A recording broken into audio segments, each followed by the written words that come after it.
An Empire of Ice and Fire by Longclaw 1-6. Chapter 16. Dragon of the North. Biting cold. Freezing cold.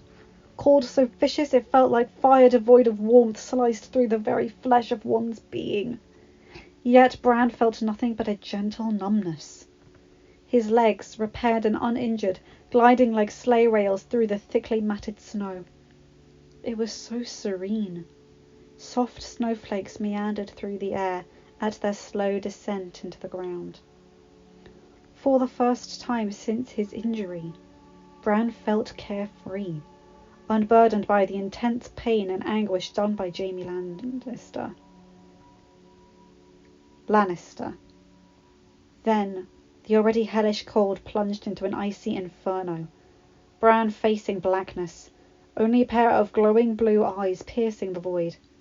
Suddenly his body was thrown back in an intense rush, in a blur as the snow disappeared in front of him, replaced by the exact opposite. Rocks.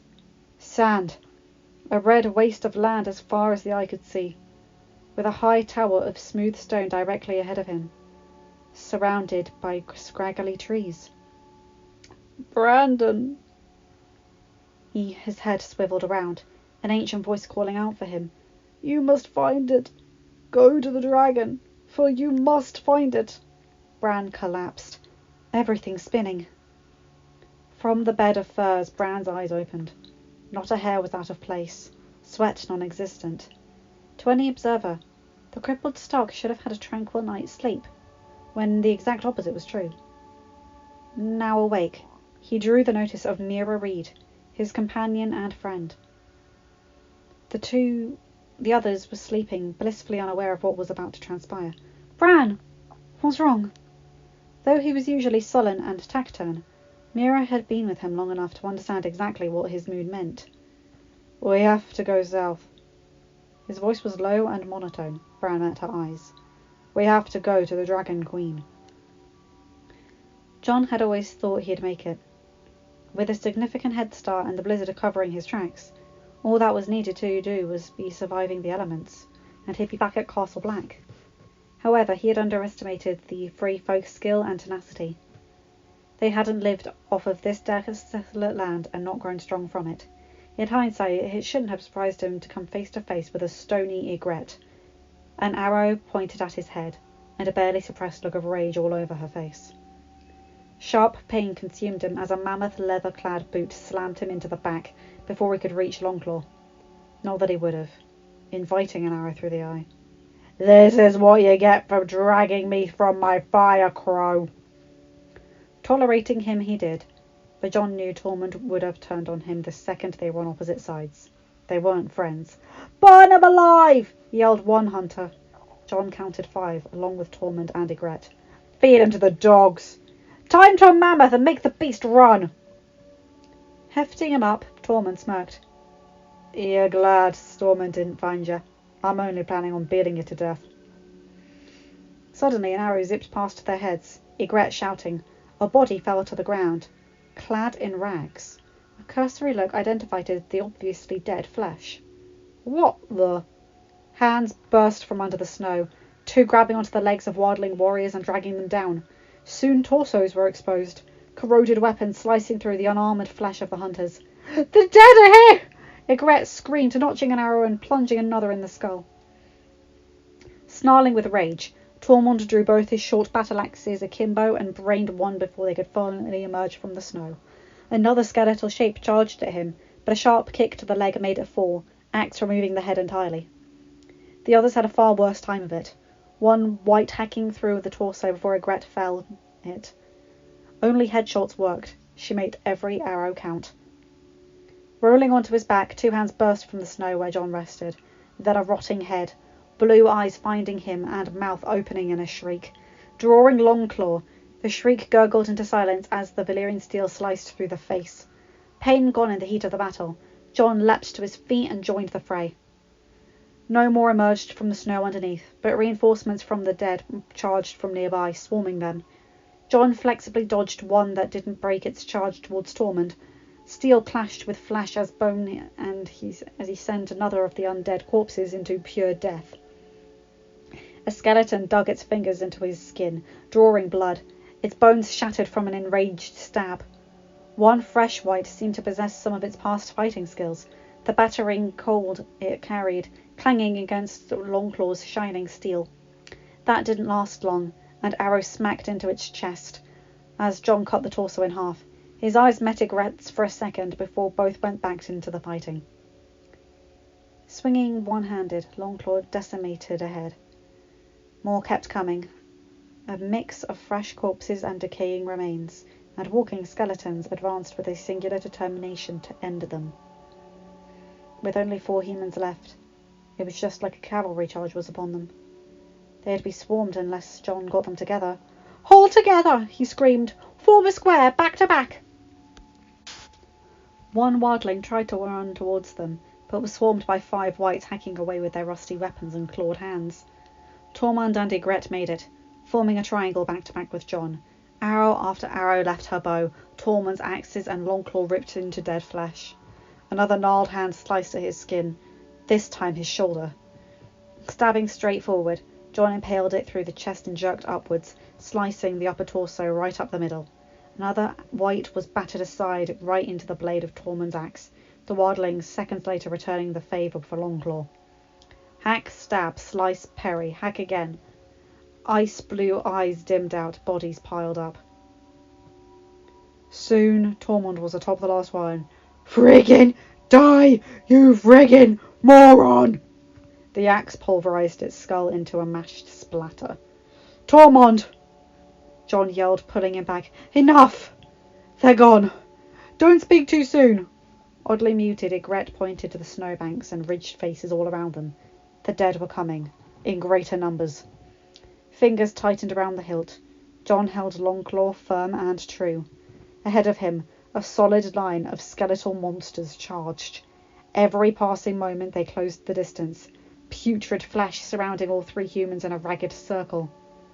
"Looks like this is the end." A fleck of blood spat onto the ice-white snow. Tormund nodded. "Aye. If I'm gonna die, though, let's mess these morons up."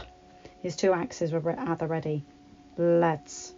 Ygritte notched another arrow onto her reflex bow. Ready. Closing his eyes for a moment, silver hair flashed through John's mind. "Forgive me, Danny." His ears filled with the strangled moans of the undead. "I tried to live for you." Passing through the swirl clouds, dark and angry, even as the sun shone brightly in its unobstructed glory, he beat his leathery wings. For months he pushed himself to the limit. Mother abandoned, brothers abandoned, the only home he had ever known abandoned. All that drove him forward was an urge, a sheer force of will he knew was his calling. His destiny. Something was out here. Someone that needed him, and that he needed. The rider. His rider. One with the blood of old Valyria, same as him. It had been millennia, since the first freeholders had tamed his kind, and the instincts that predated the Great Doom still burned bright. There was nothing that brought him to this desolate land but that urge, that inner homing beacon. It was faint. Stronger here, but faint. An agonized screech left his throat. What if he never found the one? Suddenly, the beacon bloomed intensely, a sense that only bonded could hold marked the ground, filling him with that sense of purpose that had been so lacking. But there was pain as well, fear and terror. The one was in danger. Shadowy shapes filled his eyes as he saw himself. Roaring a war cry of his kind, wings beat hard as he plunged into a steep dive. He could almost hear the order coming from his mother, from the one. Freezing air around his jaw superheated as the red-orange plume formed. Dracarys! Teeth clenched in fury, John raised Longclaw, ready to slice downward at the shrieking Gaul racing towards him. A rusted sword was clenched in its hand. Rotting jaw opened and deep blue eyes in its gaze. One moment it was right upon him, and the other, it disappeared into a great gout of red-orange flame, billowing out of these clouds like the wrath of the gods themselves. The fireball bloomed like a scorching flower, engulfing a sizable portion of the beasts. And then he saw it. What the fuck? Tormund captured exactly what Jon wanted to, but just wasn't able to say out loud. Emerging from the clouds was a green beast. A dragon. There was no escaping it. A real, flaming dragon! Roaring, another tongue of flame burst from its mouth as it banked around in a circle. The attackers were immediately immolated, their ancient bones and decayed flesh no match for the fire, going up like pitch and tar. Dragon or not, the crazed shrieks reminded them that their enemy had no breaking point. They just continued forward, a half-dozen charging through the gaps in the dragon fire. One collapsed immediately from an arrow through the empty eye socket, while Tormund bellowed and smashed his axes across the head of the other. Sharp steel flashed orange off of the dragonfire as Jon sliced through the torso. "Go away!" Channeling his inner Tormund, profanities flew from his mouth, Longclaw dicing another two. And then the moans stopped. No sounds left but crackling fire. There were no whites left. They had won. A loud roar brought the present situation crashing upon Jon. Beating its large wings, the dragon kicked up a cloud of snow as it clawed its feet slammed into the ground. "Get back!" Tormund yelled, pushing Ygritte behind him. Jon could tell they wanted to run, but were too terrified to make a move. He wanted to run, but something was telling him not to. A voice in his head, one of instinct, banished all the fear from him. At least the part of his mind. There was nothing to fear, it said. The dragon wouldn't hurt him. Glancing to his right, Tormund was shaking. Literally shaking. It would be hilarious to Jon if he wasn't caused by the large dragon looking straight at him. "Of all the ways I could die, being lunch for a fucking dragon wasn't one of them." Raising his hand with one axe, he gripped tightly. The green monster hissed and snapped his jaws. "Stop!" Jon said, not addressing the beast, but more likely a hopeful begging, as if Arya and Bran were caught roughhousing with him and wanted it to stop. However, Jon's jaw nearly dropped when the dragon drew back slightly, a loud but almost tranquil purring leaving its mouth. Did it just obey me? In a split second, Jon's mind switched back from the insane bravery mode. "Tormund, Ygritte, I need you not to panic." Slowly, he sheathed Longclaw. "What the fuck are you doing?" Tormund yelled in a whisper as Jon inched forward toward the beast. "Are you daft, Crow?" Jon wasn't listening, all 5 senses directed towards the dragon. It was large, 25 feet long at least, with dark green scales and razor-sharp teeth. A low hum left its lips, the smell of smoke wafting from it. For some reason, Jon felt as if he needed to speak to it. "Easy. I'm not here to hurt you." Staring at the slit-like yellow eyes, Jon felt something stir in him that he hadn't felt in ages. A very specific feeling, drawing him to the dragon, heating his blood to a serene warmth. A feeling he had only remembered from memories of a happier time. A time with Daenerys, holding her dragon eggs. Rhaegal! It just clicked, Jon's eyes widening in complete shock. The dragon hooted, lowering his head to what had to be a gesture of affection and familiarity. "Well, I'll be fucked." Reaching out with his hand, Jon could have sworn the beast had been a mere egg the last time he had seen him. And yet he knew the dragon on sight, as the dragon did him. As if it was instinct. "Easy, Rhaegal." Setting his palm on the dragon's snout, he watched as Rhaegal closed its eyes and purred. Just like Ghost when Jon was petting him. He swore he could see into the dragon's soul. A muffled thump caused the spell to be broken. A curious look on Jon's face turned to horror. "Ygritte!" Prone on the snow where Jon reached her, there was no colour left in her face. eyes glassy and half closed. "Where are you hurt?" A cursory look found the middle of her fur soaked in blood, which was already starting to freeze. "Doesn't hurt," the wildling ground out. A hand reached out to slowly cup his cheek. "I love you, Jon Snow, but I know you love another. Go to her." She smiled weakly. "You'll be just fine," he replied, not believing himself. What was almost a laugh left her lips. "You know nothing, Jon Snow." Voice fading, her eyes closed for the last time. Gently laying her in the snow, Jon shed a single tear for Ygritte. He did love her. Dany was his one true love. But a little place in his heart would remember the fierce wildling girl that had been his constant companion for much of his recent life. She deserved better. She should have seen the other side of the wall. The free folk deserved to be safe, away from the monsters. He believed all of them now, and they deserved not to be cannon fodder in what would be led to the dead. We're gonna need to burn her," Tormund warned, remembering the white in Lord Commander's room. It seems so long ago, where it began. Jon knew Tormund was right. How will we get a fire for her? As if reading his mind, perhaps it was exactly that, Rhaegal let a puff of flame consume Ygritte, a fitting send-off for the wild redhead. Staring at the dragon, Jon felt the meld of minds between them.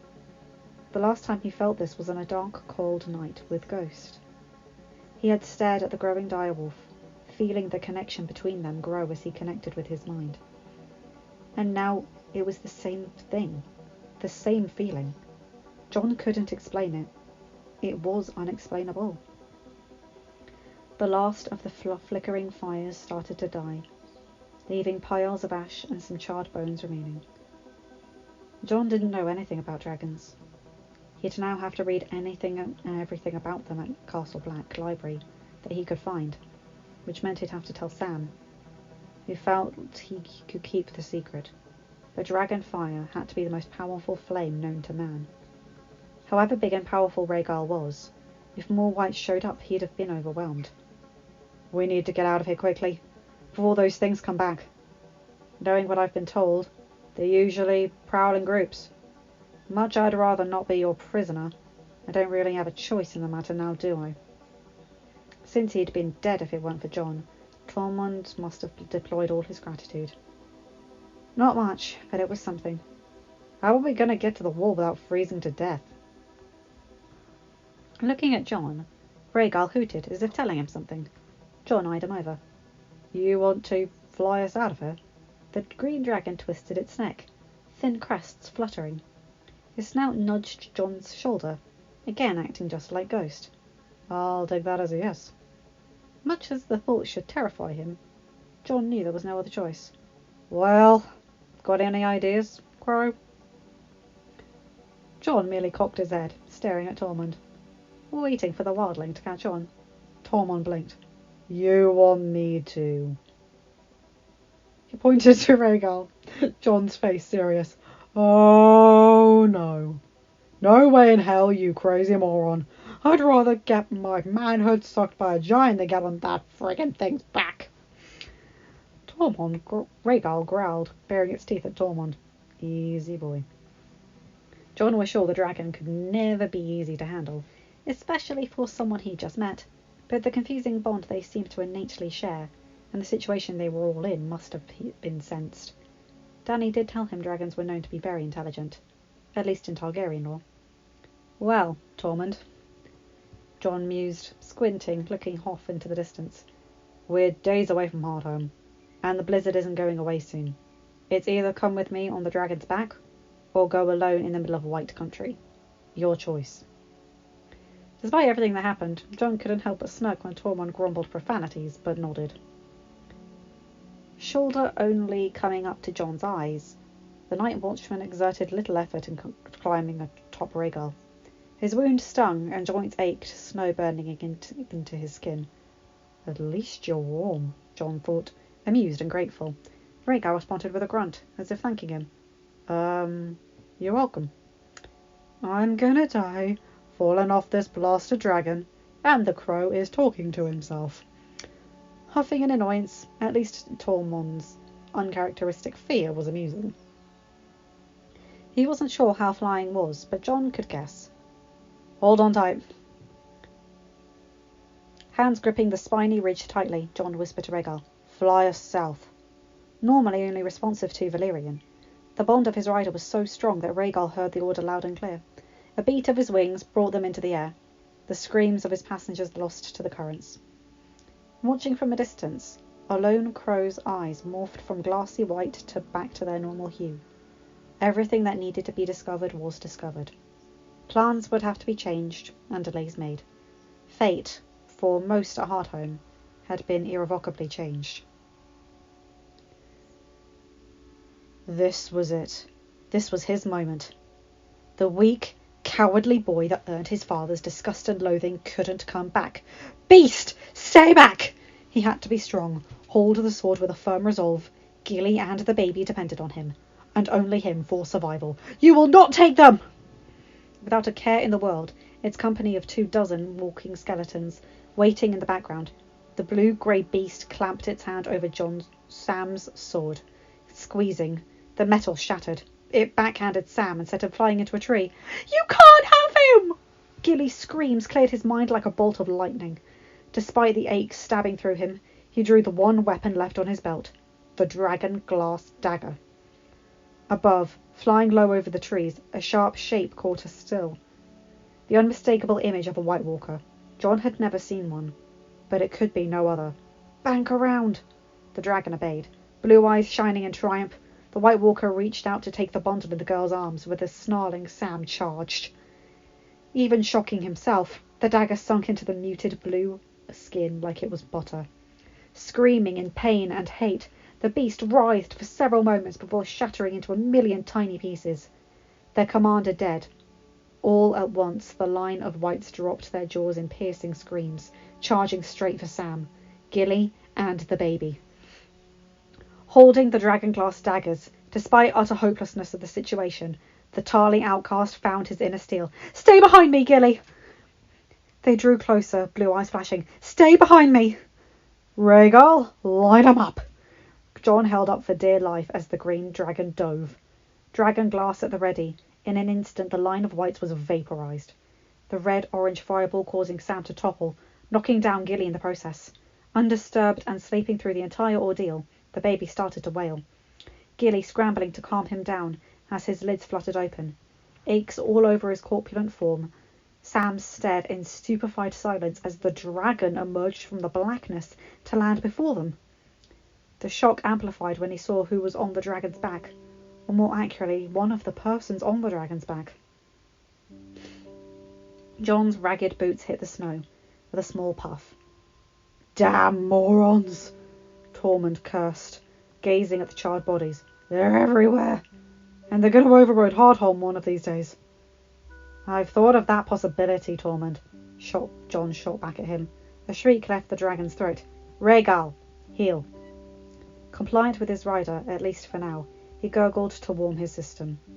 Gently running his palm along the scaly neck, a stirring of affection instinctively brought forth that he usually reserved for Ghost.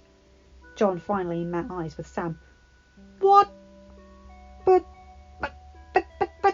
Sam gaped like a fish. How? Jon? Dragon? Walking over to him, Jon knelt and set a hand on his shoulder. How did you get a dragon? Deep breath, Sam. He sighed. If it helps. I am just as confused by the situation as you are. End of chapter. Hi guys, hope you enjoyed this. Rhaegal MVP. This is so fun. And Sam finally coming into his own, Gilly being in the picture. I love Sam and Gilly. I think they're a really sweet little couple in the background. They're just really nice. Tormund being hilarious. Poor Ygritte. And yeah. Hope you enjoyed this again. Remember to like, comment and subscribe and hit the bell to get notified whenever I upload a new video. Have a good day, night or whatever time zone you're in. Bye my guys, gals and non-binary pals. I'll see you in another video. Bye!